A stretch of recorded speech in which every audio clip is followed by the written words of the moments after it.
Wherever you go, whatever you do, throw a little at it. Omax, Vest and Briefs. வணக்கம். செய்திச் சுருக்கம். DNA சோதனை 100% உறுதி செய்தது பயங்கரவாதி உமர்தான். ஸ்ரீநகரில் ஜெய்ஷ் இ முகமது பயங்கரவாத அமைப்புக்கு ஆதரவாக போஸ்டர் ஒட்டிய அனந்த்நாக்கை சேர்ந்த ஆதில் அகமது நாதர் என்ற டாக்டரை போலீசார் கைது செய்தனர். அவர்கள் மிகப்பெரிய தாக்குதலுக்கு சதித்திட்டம் தீட்டியிருந்த தகவல் வெளிச்சத்துக்கு வந்தது.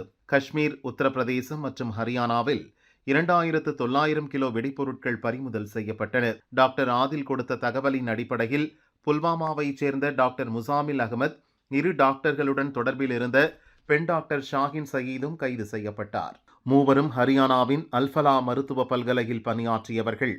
இதே பல்கலையைச் சேர்ந்த 4வது டாக்டர் உமருக்கும் இவர்களுடன் தொடர்பு இருப்பது தெரிந்து அவரை போலீசார் தேடினர். இந்த சூழலில்தான் டில்லியில் வெடிப்பொருட்கள் நிரப்பப்பட்ட காரை ஓட்டிச் சென்று அவர் வெடிக்க வைத்துள்ளார். 13 பேர் இறந்து பலர் காயமடைந்தனர். இது பயங்கரவாத தாக்குதல்தான் என்பதை மத்திய அரசு உறுதி செய்தது. முதற்கட்ட விசாரணையில் தாக்குதல் நடத்தியது டாக்டர் உமர் என்று சந்தேகிக்கப்பட்டது. அந்த கார் பலருக்கும் கைமாறி இருந்தாலும் கடைசியாக உமர்தான் வாங்கியிருந்தான்.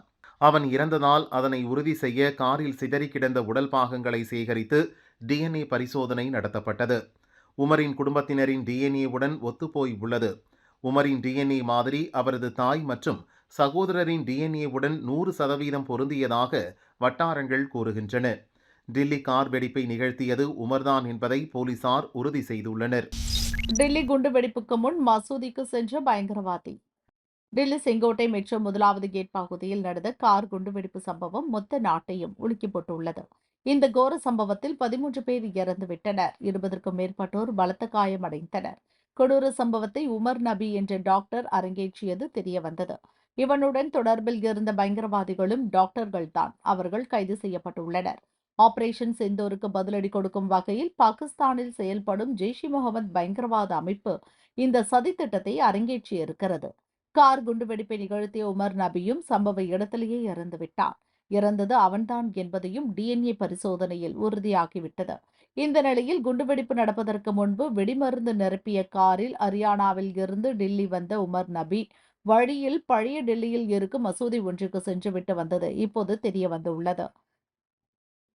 துர்க்மான் கேட் என்ற இடத்தில் ஃபேசி ஹிலாஹி என்ற மசூதி இருக்கிறது. காரை வெளியே நிறுத்திவிட்டு 10 நிமிடம் மசூதிக்கு சென்று வந்திருக்கிறான். மசூதிக்குள் அவன் செல்வதையும் அங்கிருந்து அவன் வெளியேறுவதையும் சிசிடிவி காட்சிகள் மூலம் மத்திய புலனாய்வு அமைப்புகள் உறுதி செய்திருக்கின்றனர். மசூதி அமைந்திருக்கும் அசாப் அலி ரோட்டில் அவன் நடந்து வரும் சிசிடிவி காட்சிகளும் இப்போது வெளியாக அதிர்ச்சியை ஏற்படுத்தியுள்ளது.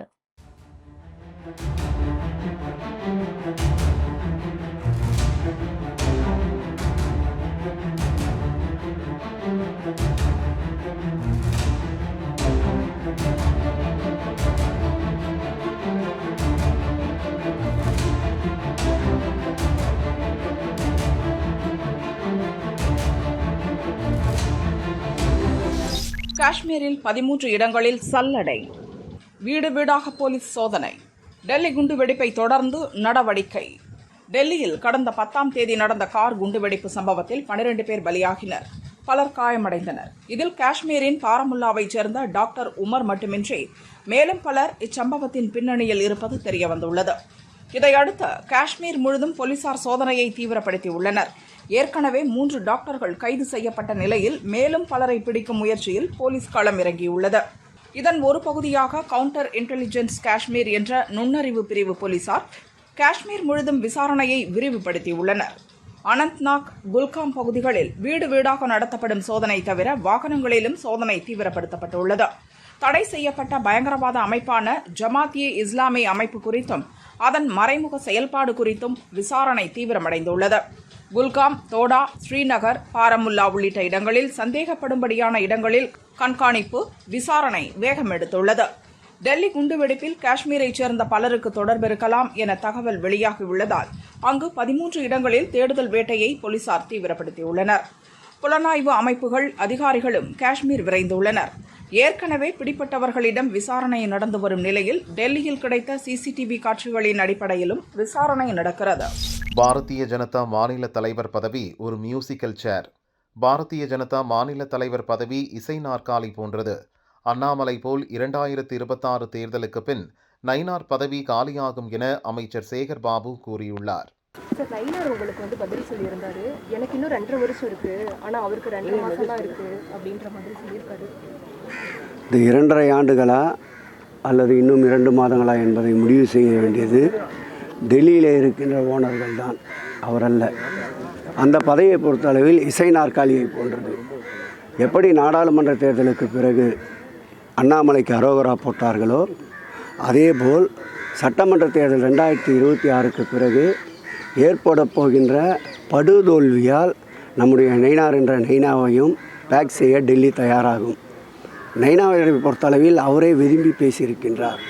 நான் கால் செய்தால் கூட யாராவது நயினார் நாகேந்திரன் பேசுகிறேன் என்றால் நயினாவா பேசுகிறீங்கன்னு கேட்குறாங்க. அந்த கட்சிக்காரங்களே இன்னும் அவரை பற்றி புரிதல் இல்லாதப்போ அவர் எப்படி தமிழ்நாட்டை திராவிட மாடல் ஆட்சியிடமிருந்து மீட்டெடுக்கப் போகிறார் என்பதுதான் தெரியவில்லை. ஆகவே நிச்சயமாக அவர் நாற்காலி 2026 சட்டமன்ற தேர்தலுக்கு பிறகு உறுதியாக காலியாகும் என்பதில் ஐயப்பாடு இல்லை. திராவிட முன்னேற்றக் கழகம் பெறுகின்ற வெற்றியால். இன்னைக்கு செய்தி வந்துச்சு உங்களுக்கு. முயல் வேட்டையில் நடந்த விபரீதம். கிணற்றில் மிதந்த 2 இளைஞர்கள். திருவண்ணாமலை மாவட்டம் குப்பநத்தம் பகுதியில் சேட்டு என்பவரின் தோட்டத்து கிணற்றில் 2 பேர் சடலங்களாக மிதந்தனர். தகவல் அறிந்த செங்கம் போலீசார் சடலங்களை மீட்டு விசாரித்தனர். இறந்தவர்கள் அதே பகுதியைச் சேர்ந்த 27 வயது சாமுண்டி, 17 வயது அருண்குமார் என்பது தெரிய வந்தது. இறந்தவர்களும் அவர்களது நண்பர்கள் ஹரீஷ், சிலம்பு ஆகியோரும் முயல் வேட்டைக்கு சென்றிருக்கின்றனர். அப்போது எதிர்பாராத விதமாக பாட்ஷா என்பவரின் தோட்டத்து மின்வேலியில் சிக்கி சாமுண்டியும் அருண்குமாரும் இறந்துவிட்டனர். பயந்து போன நண்பர்கள் ஹரீஷ், சிலம்பு என்ன செய்வதென்று தெரியாமல் வீட்டிற்கு சென்று விட்டனர். மறுநாள் காலை தன் தோட்டத்துக்கு வந்த பாட்ஷா சடலங்களை பார்த்து அதிர்ச்சியடைந்தார். தன் மீது நடவடிக்கை பாயும் என்ற பயத்தில் சடலங்களை எடுத்து சென்று பக்கத்தில் உள்ள சேட்டு என்பவரின் தோட்டத்து கிணற்றில் வீசியுள்ளார். இதெல்லாம் போலீஸ் விசாரணையில் தெரிய வந்தது. இதையடுத்து வழக்கு பதிவு செய்த போலீசார் பாட்ஷா மற்றும் முயல் வேட்டைக்கும் சென்ற இளைஞர்களை கைது செய்து விசாரிக்கின்றனர். தாயுடன் பழகியவரை திட்டம் போட்டு தீர்த்து கட்டிய மகன். ஈரோடு வைரப்பாளையத்தைச் சேர்ந்தவர் கூலி தொழிலாளி கிருஷ்ணமூர்த்தி, வயது 35. நேற்று முன்தினம் சாலையோரம் இறந்து கிடந்தார். கருங்கல்பாளையம் போலீசார் விசாரித்தனர். கிருஷ்ணமூர்த்தியை 4 இளைஞர்கள் டாஸ்மாகில் இருந்து அழைத்து செல்லும் சிசிடிவி சிக்கியது. திண்டுக்கல் அருகே பதுங்கியிருந்த 4 பேரையும் பிடித்து விசாரித்தனர். அதே பகுதியைச் சேர்ந்த கார்த்தியின் தாயாருடன் கிருஷ்ணமூர்த்தி பழகியுள்ளார்.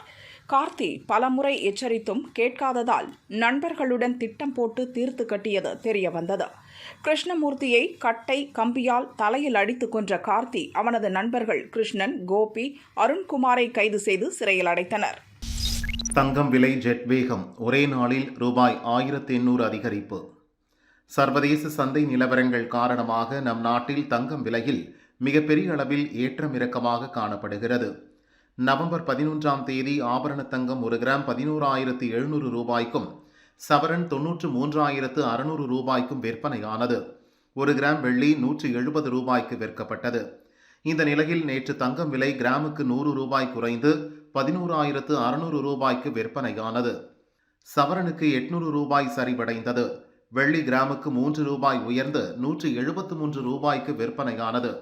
இந்நிலையில் இன்று ஒரே நாளில் ஆபரண தங்கத்தின் விலை சவரனுக்கு 1,600 ரூபாய் உயர்ந்து விட்டது. இதனால் ஒரு சவரன் தங்கம் 94,400 ரூபாய்க்கு விற்பனையாகிறது.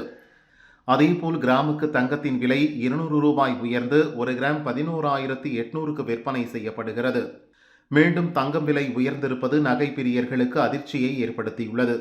இன்னொரு பக்கம் வெள்ளி விலை மிக கடுமையாக உயர்ந்துள்ளது. ஒரே நாளில் கிராமுக்கு 9 ரூபாய் அதிகரித்துள்ளது. 1 கிராம் வெள்ளி இன்று 182 ரூபாய்க்கு விற்பனையாகிறது.